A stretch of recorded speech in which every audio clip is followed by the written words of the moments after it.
Ada Tuhan kok masih belajar sama alim ulama. Ibarat tesis S2 disempurnakan orang buta huruf.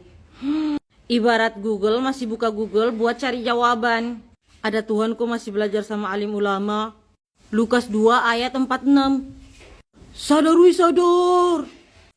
Kalau roh Tuhan tidak menarikmu kepada keselamatan, maka ibu tidak akan pernah paham dengan firman Tuhan. Ibu hanya akan sebatas memahaminya dengan akal manusiamu.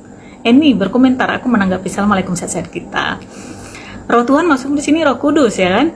Ya, jadi cinta, konsep ketuhanan yang berbasis Tritunggal, di mana salah satunya ada Roh Kudus di situ, itu sudah lama aku skip dari keimanan aku sebagai aku manusia yang berakal, ya.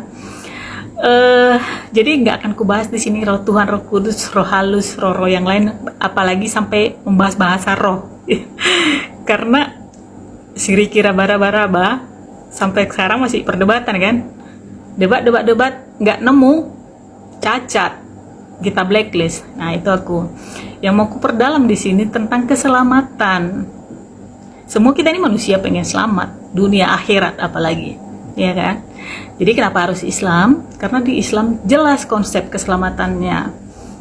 Adil, merata, laki-laki dan perempuan, semua sama. Yang penting apa? Yang penting baca Al-Ahzab 35, apa yang kau lakukan, gitu. Loh, di sana kenapa emangnya? Di sana justru yang namanya juru selamat, penyelamat, pernah berada di fase tidak selamat. Kita pakai akal manusia kita secara sehat supaya tidak diakal-akalin. Masuk. Thank you. Yohanes 14 nomor 6. Akulah jalan dan kebenaran dan hidup. Sob 12. Assalamualaikum sahabat kita. Aku tanggapin ini. Jadi ketika aku membahas ini nanti pasti banyak yang mencak-mencak. Gak apa-apa sayang. Tahan dulu, dengarkan. Silahkan mencak. Kalau mencak gak apa-apa. Barangkali ini bisa menjadi stimulan untuk meningkatkan kesadaran yang mungkin kolaps ya. Harapannya nanti kesadarannya penuh, mau belajar, mau membaca gitu. Ini kalau diakumulasikan dari semua video-video yang pernah aku unggah, ada ratusan ini nongkrong di kolom komentarku. Yohanes 14 nomor 6 ini. Kenapa demikian? Kenapa demikian? Karena ini adalah ayat yang dibangga-banggakan. Kalau aku bilang ada ayat yang dibangga-banggakan, ada itu ayat yang tidak pantas untuk dibanggakan.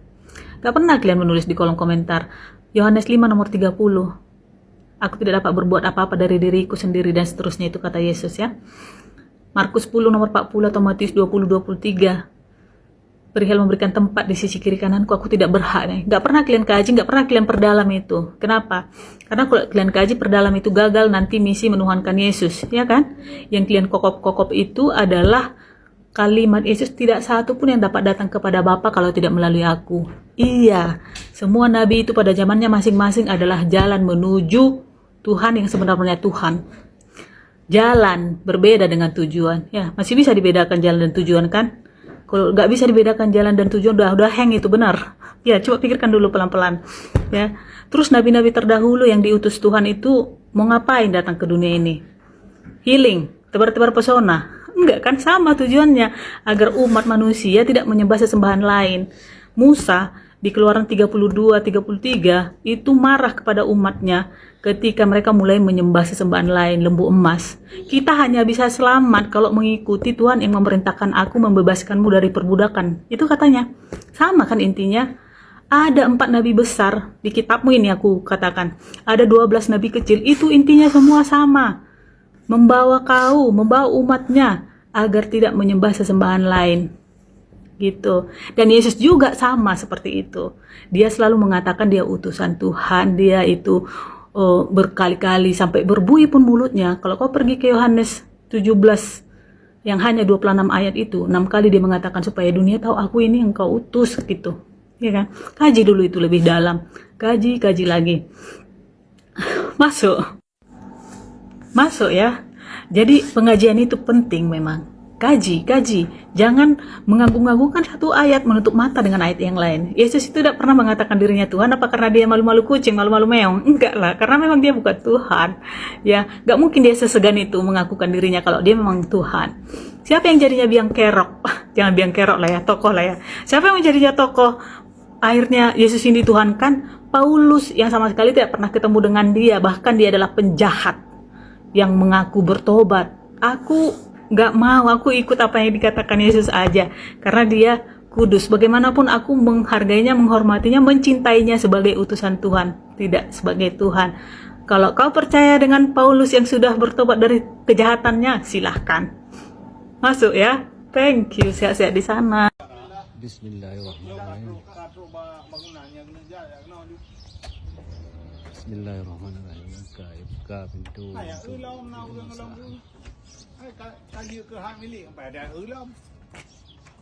Yang berokok mendengar hak milik. Alhamdulillah. Ya, silakan masuk. Bangku-bangku ni. Kita mau di dalam. Nah, Yang kenyo menasah kita nyo. Alhamdulillah huronyo kat mu buka pintu. video ni nang luar tu. Pero yang ni dah.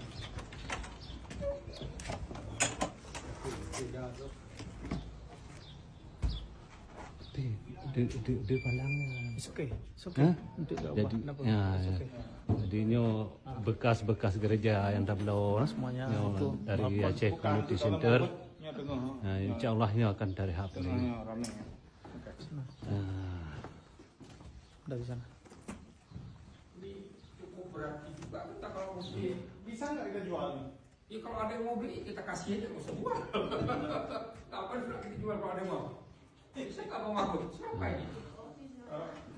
Ginilah keadaannya sekarang ini. Setengah mati. Dan insyaallah akan direnovasi. Ini kayunya bagus. Kayu jamaah. Sebenarnya ini bekas gereja. Ya lampu, list air udah harus kita apply. Lampu paling penting. Baca. Kau baca. Ya. Baca rumah yang dong jin level. Baca putih di dalam pom. Yang penjeng di dalam. Yang jauh lepuk di kamar gede. Assalamualaikum, halo aku Cindy, aku seorang mualaf. Saat hidup, mungkin saat hidup terasa berat, ternyata yang membantu aku bukan hal besar. Sekarang aku punya beberapa rutinitas kecil yang selalu aku jaga, karena aku sadar ketenangan itu harus dirawat pastinya.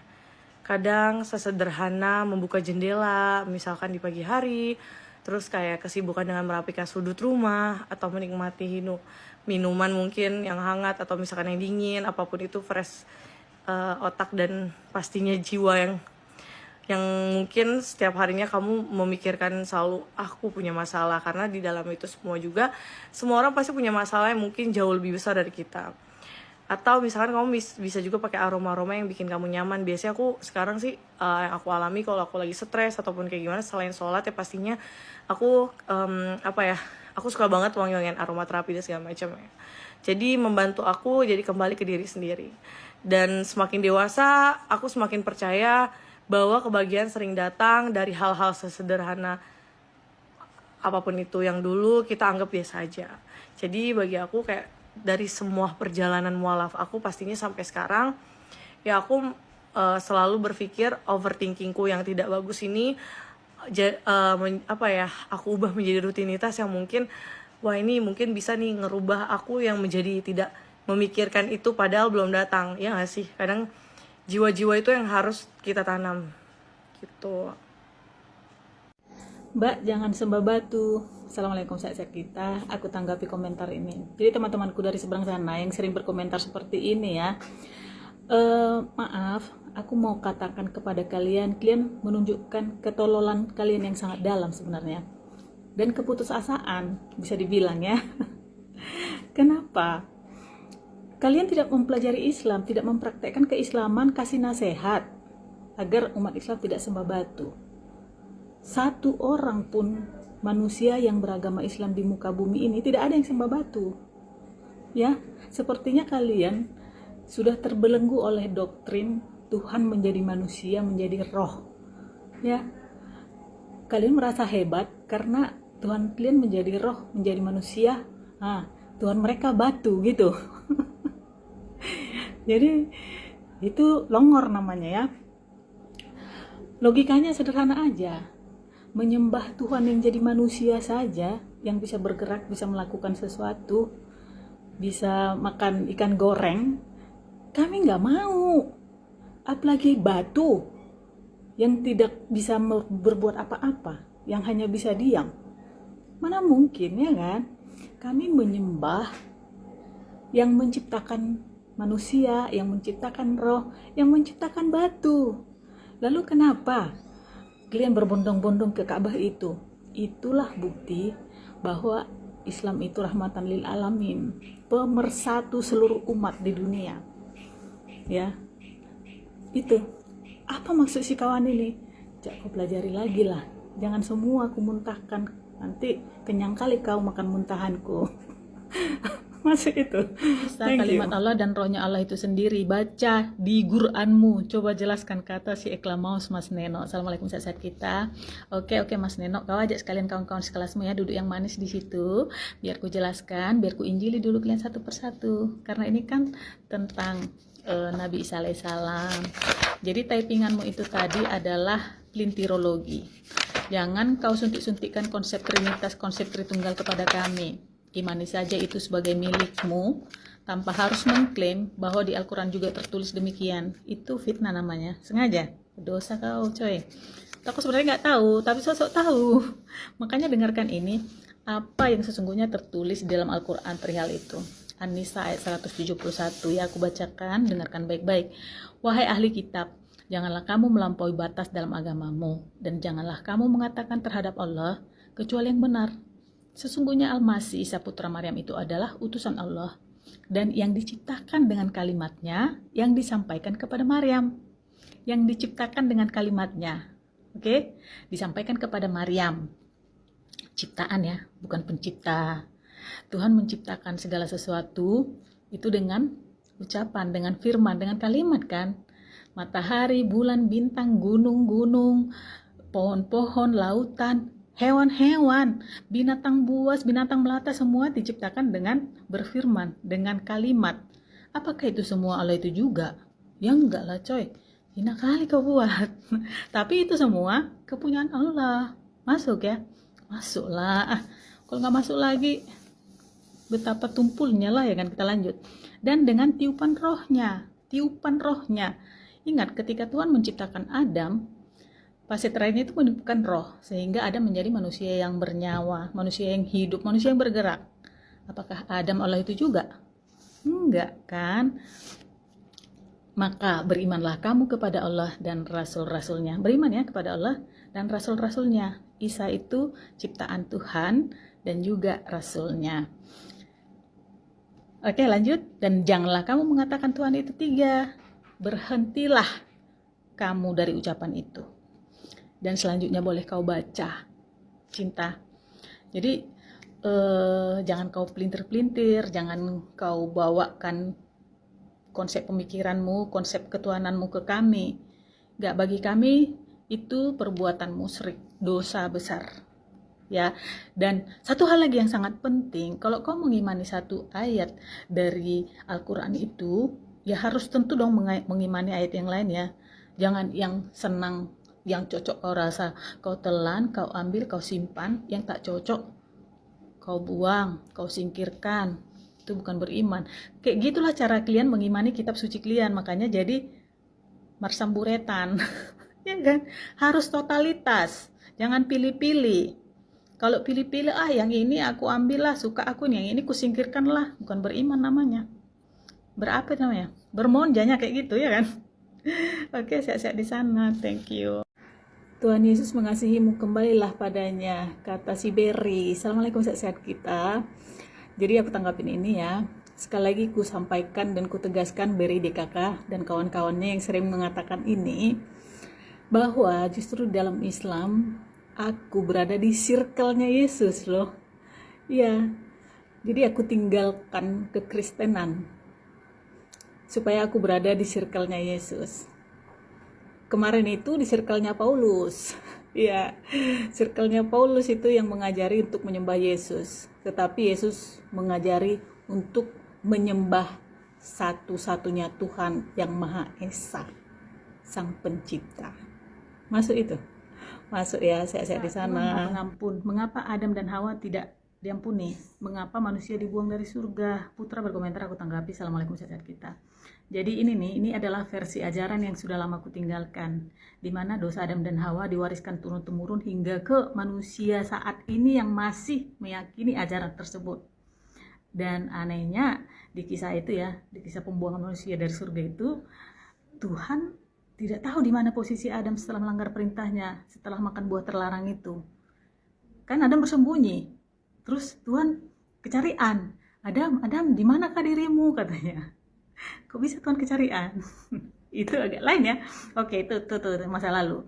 Yang ini ku sampaikan di sini adalah di Islam Tuhan itu mengampuni, kan Maha Pengampun. Itu terus lihat Baqarah ayat 37. Boleh kau baca? Dan manusia itu diturunkan dari surga ke bumi sudah dari awal rencana Allah Subhanahu wa taala, bukan karena terkejut.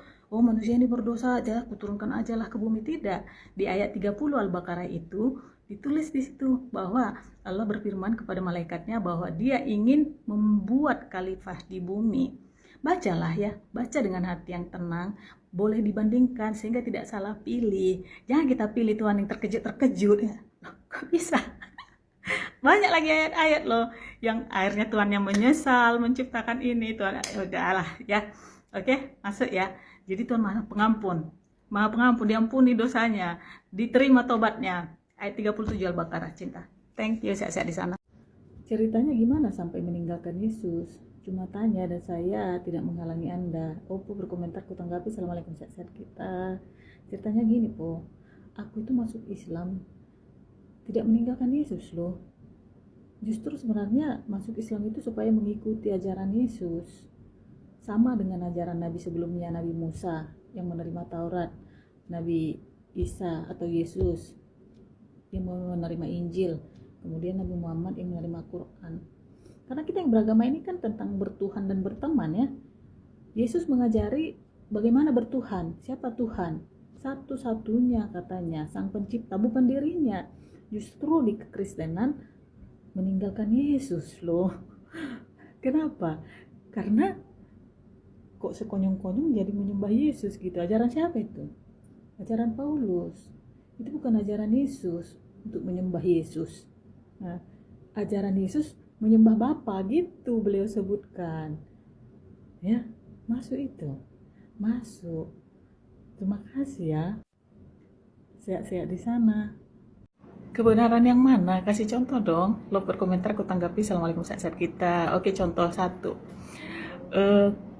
Islam mengajarkan umatnya agar percaya kepada Tuhan yang Maha Esa, Allah Subhanahu wa taala yang adalah Sang Pencipta, Allah yang Maha Suci dan Maha Tinggi.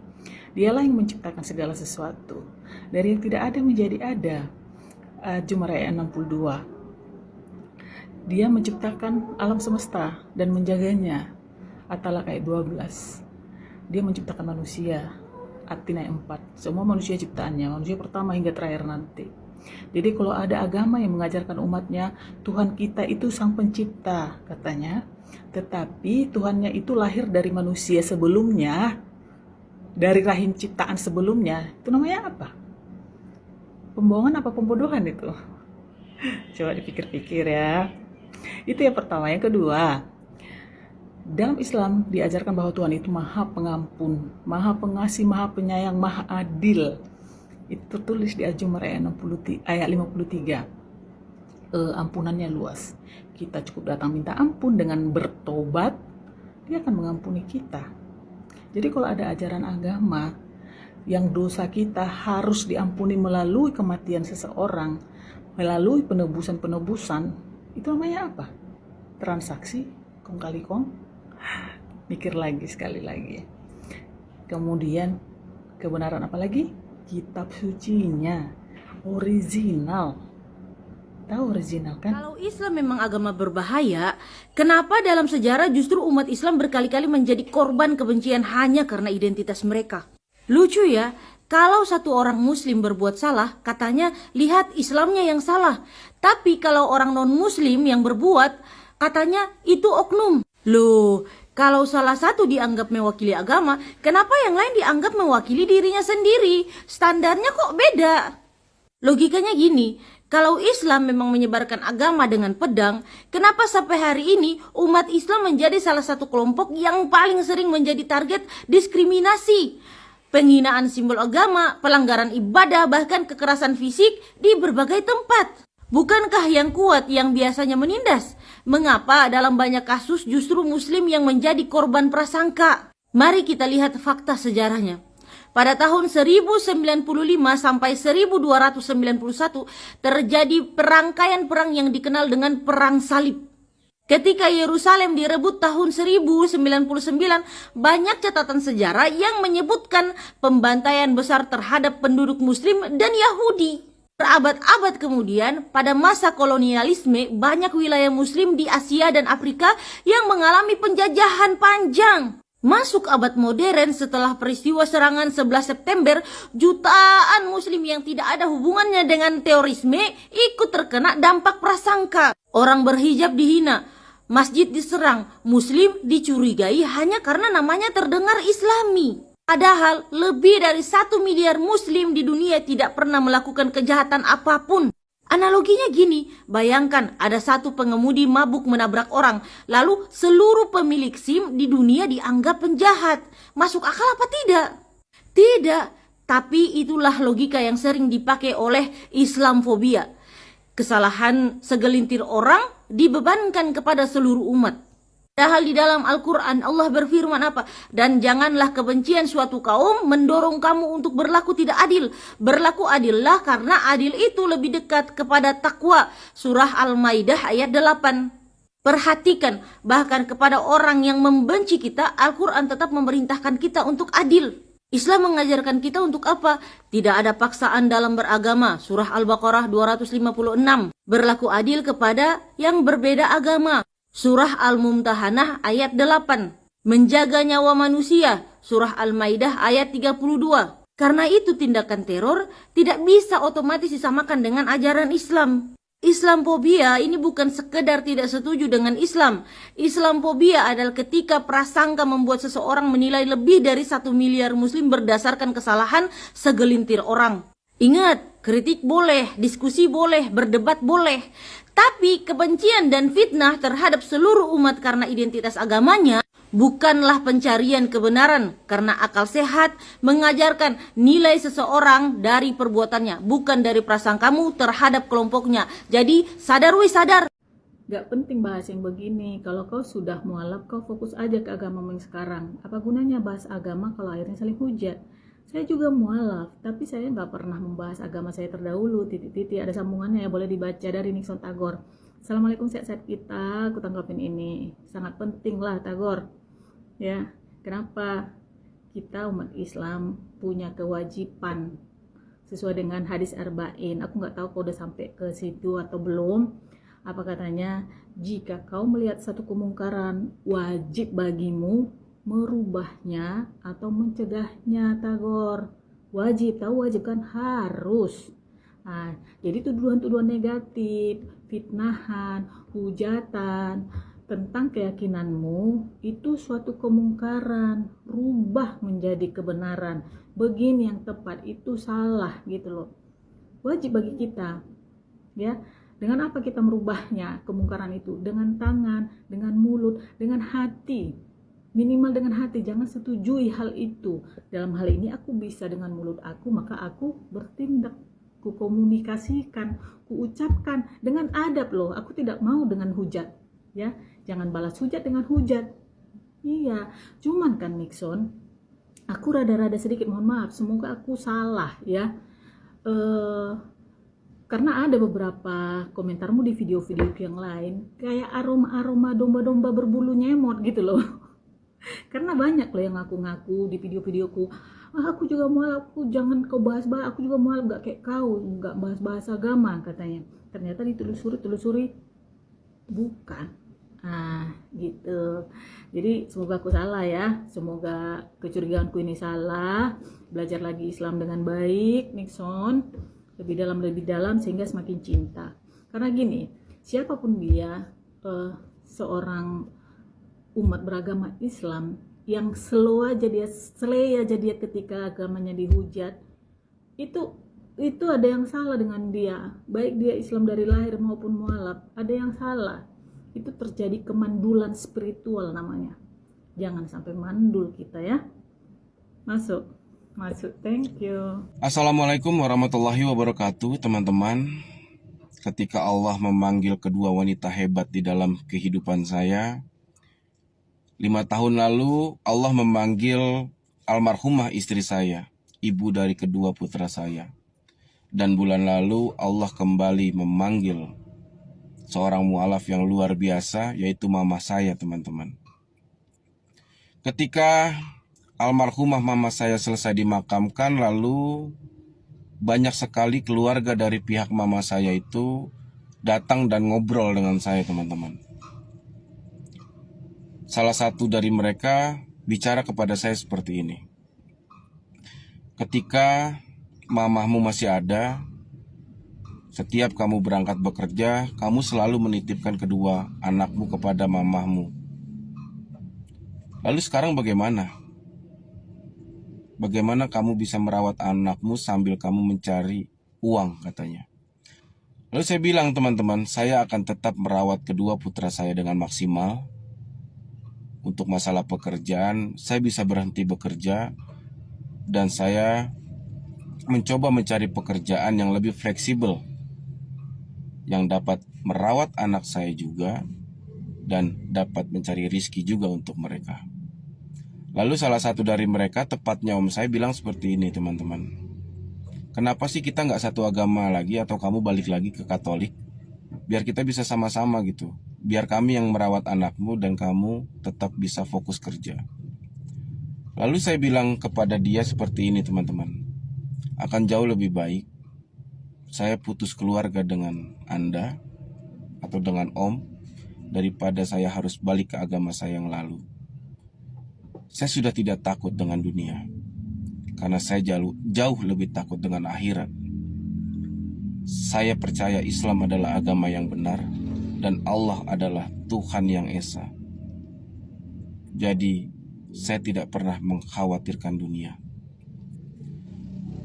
Dan alhamdulillah, teman-teman, saya sudah berhenti bekerja 1 minggu lalu dan saat ini saya mencoba jadi supir driver online atau saya jadi supir gokar yang lebih fleksibel. Saya dapat merawat kedua putra saya dan saya pun dapat tetap mencari rezeki. Saya tidak akan pernah menggadaikan akidah hanya demi dunia. Assalamualaikum warahmatullahi wabarakatuh. Aku juga mualaf, gak ada keluargaku yang mau kenal sama aku, tapi aku gak peduli. Dari kecil aku jalani hidupku sendiri. Marta Bena Marbun berkomentar, kutanggapi. Assalamualaikum sahabat kita. Alhamdulillah, semoga kita istiqomah hingga rakyat ya cinta. Keren dirimu, semangat, ya kan? Keren ini prinsipmu, gak usah peduli. Yang penting bukan dari pihak kita yang memutus silaturahim, ya kan? Tetaplah kita sayangi mereka, kita hargai. Perihal mereka menolak kita, nggak mau kenal lagi sama kita karena kita memilih agama Islam, itu bukan urusan kita, ya kan? Tetaplah kita baik, bukan karena orang lain baik sama kita, tetapi karena kita sudah Islam. Masuk, sehat-sehat di sana. Aku asal Kristen, sekarang mualaf. Aku anak pendeta, user 43 sekian. Assalamualaikum, sehat-sehat kita.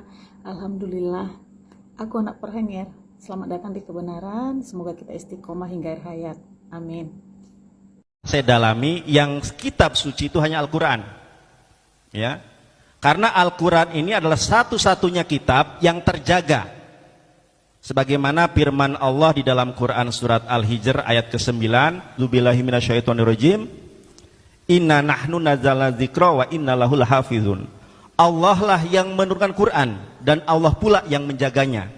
Allah menjaga Al-Quran bukan menjadi manusia, bukan saudara, tetapi Allah menjaga Quran dengan apa? Dengan berjibunnya jutaan orang yang hafal Quran, ya. Saya berusaha untuk menghafalkan Bible, saya nggak hafal, ya. Paling kalau bahasa Yunani NRK en hologos kae en hologos prostonteon, cuma itu aja. Ya kan? Kalau bahasa Ibraninya paling mungkin hidup. Halo? Paling Kidung Agung, hikomam takim khula mahmadim zehdodi we zehrei benot Yerusalem. Tetapi Al-Quran 30 juz orang hafal Quran. Tapi surga kayak pasar dan mengucapkan kalimat syahadat masuk surga. Kopi Arabik berkomentar, aku menanggapi assalamualaikum sehat-sehat kita. Jadi kalau masih ada keributan-keributan seperti ada perang-perang naga gitu ya, ada pesundal-pesundal tak bersendal, curiga kita memang ini pasar apa surga gitu ya. Tapi di Islam bukan seperti itu penjelasannya. Surga itu tempat yang paling damai, tenang, tentram, indah, tidak ada rasa sakit fisik maupun psikis. Jadi awalnya dari sini, startnya dari sini, di sini dan di sini, di dunia ini. Ya sudah benar, kalimat syahadat masuk surga. Syarat masuk surga itu Islam. Syarat masuk Islam 2 kalimat syahadat. Tapi tidak sekonyong-konyong, Islam itu kompleks. Banyak yang harus kau lakukan, banyak yang harus kau tinggalkan. Itu tidak sesederhana, oh si Jasjus sudah turun, ya sudah meninggal di bun-bun, dosamu terampuni. Penting kau percaya kau masuk surga. Enggak sesederhana itu. Islam itu sempurna, kompleks. Kau harus berbuat, kau harus berusaha karena kau manusia yang dibekali akal dan pikiran. Masuk aja dulu. Thank you. Aku muslim, suamiku mualaf. Aku tinggal di kampung suamiku. Kata keluarga suamiku, Tuhan gak kenal sama aku. Jadi nanti kalau di akhirat pasti masuk neraka.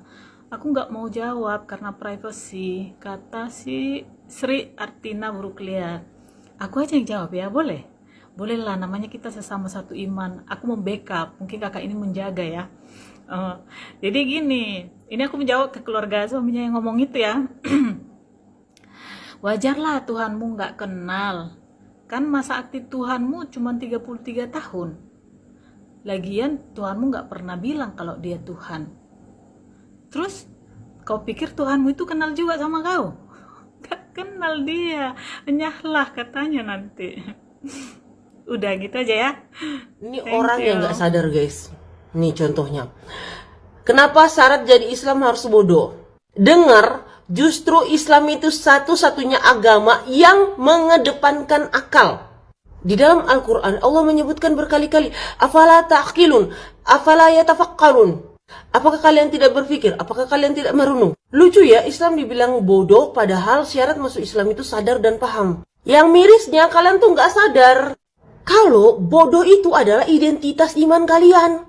Apa kata Paulus di dalam 1 Korintus 4:10?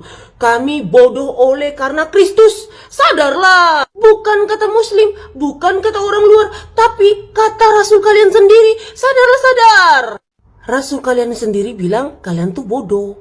Karena siapa? Kristus. Baca Bible-mu, baca yang menurut bilang saya sadar, ya? mengenai pindah agama dan lain-lain. Pada dasarnya ini memang saya sedang mencari agama. Sebelum saya menemukan, saya diilhami untuk bisa bersyukurnya saya dapat ilham yang mudah ya. Saya dibuka jalan dengan mudah dan saya juga bisa terbukanya.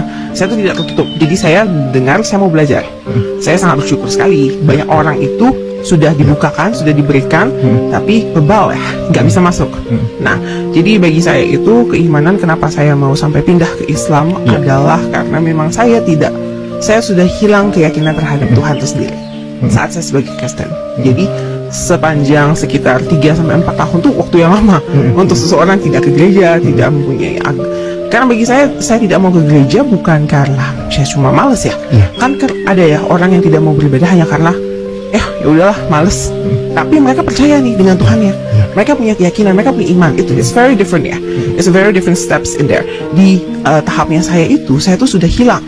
Saya tuh sudah menganggap bahwa Tuhan itu memang sudah doesn't exist anymore. Di tahap dimana kita human being with what I am, what my capability can do, saya tuh bisa achieve everything without the help of God. Karena menurut saya konsep Tuhan yang saya mengerti selama ini itu sudah sangat fatal, yang mengakibatkan bahkan iman saja saya sudah tidak believe dengan kata yang namanya ada iman. Manusia itu tidak ada iman menurut saya saat itu.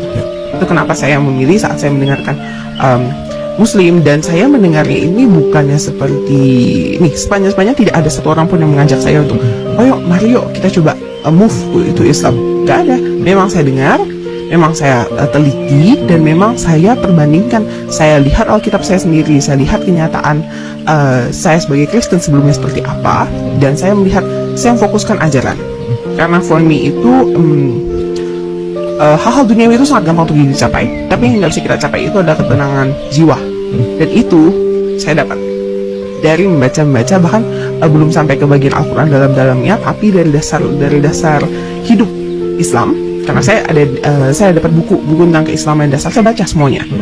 Itu tuh benar-benar sangat membuka mata saya. Oh, ternyata selama ini harusnya ajaran-ajaran inilah yang saya terima sebagai pedoman untuk hidup yang stable ya. Untuk bisa hidup stable sebagai manusia saja, kita perlu nih pedoman-pedoman ini. Dan pedoman ini kita nggak bisa dapat dari ajaran apapun. Memang harus didapatkan dari agama.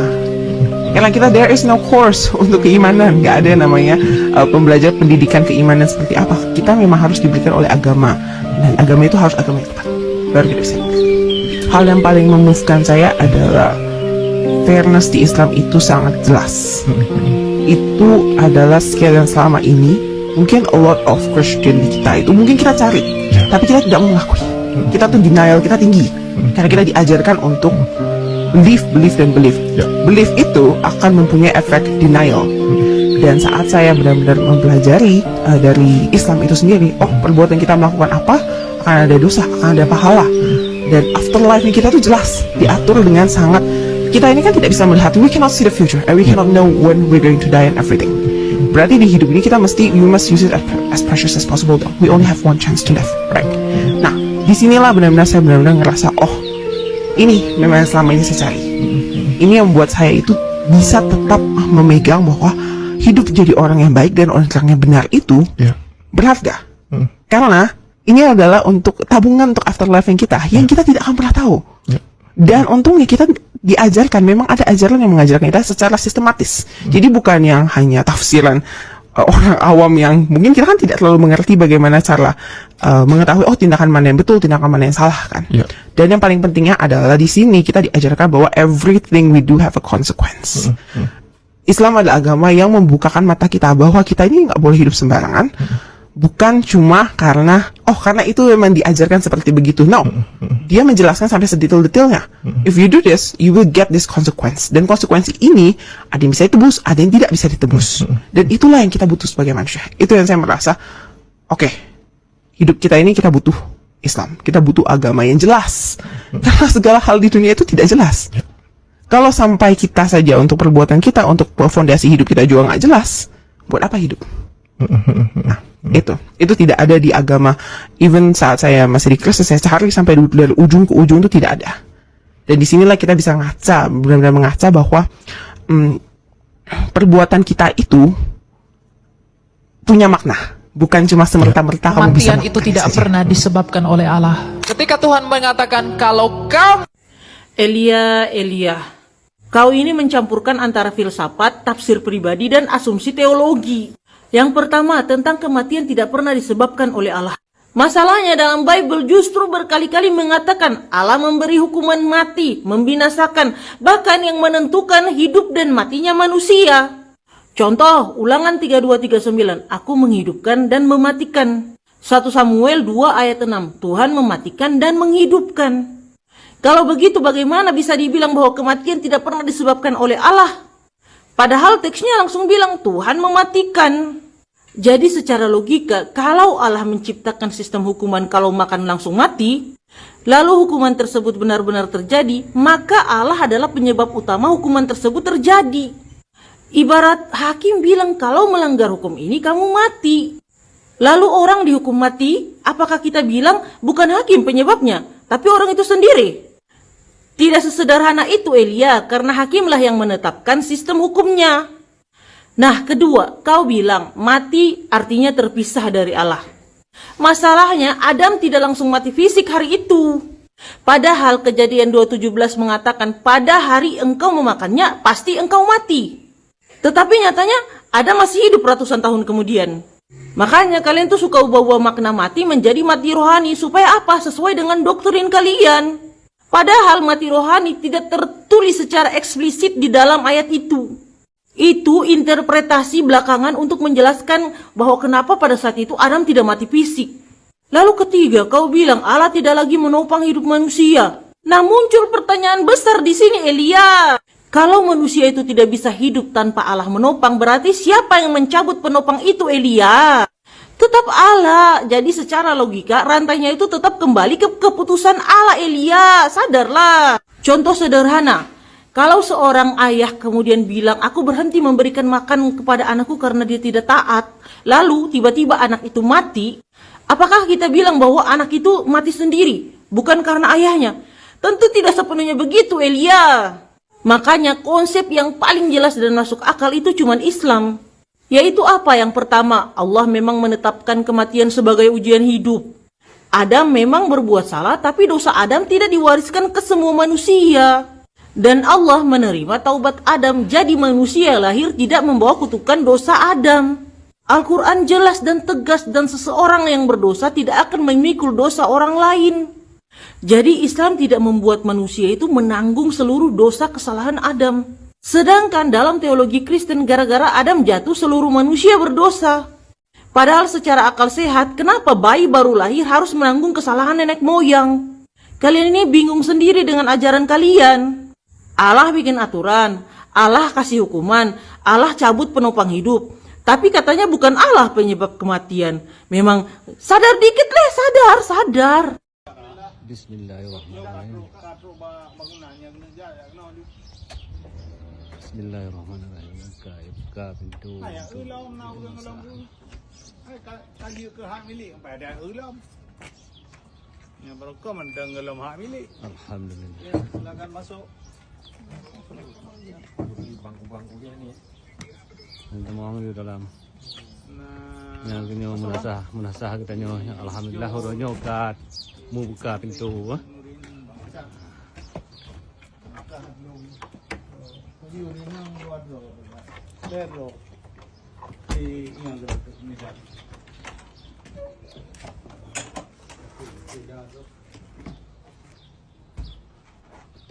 Di palangnya. Oke.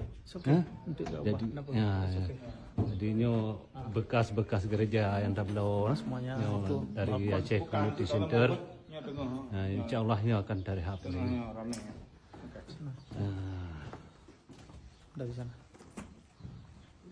Cukup berarti juga kita kalau mesti. Bisa nggak kita jual?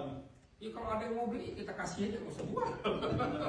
Kapan sudah kita jual kalau ada yang mau? Saya nggak mau makut. Siapa ini? Ginilah keadaannya sekarang ini. Dan insya Allah akan direnovasi. Ini kayunya bagus. Sebenarnya ini bekas gereja. Ya lampu, list air udah harus kita apply. Lampu paling penting. Panca. Bu banyak. Ya.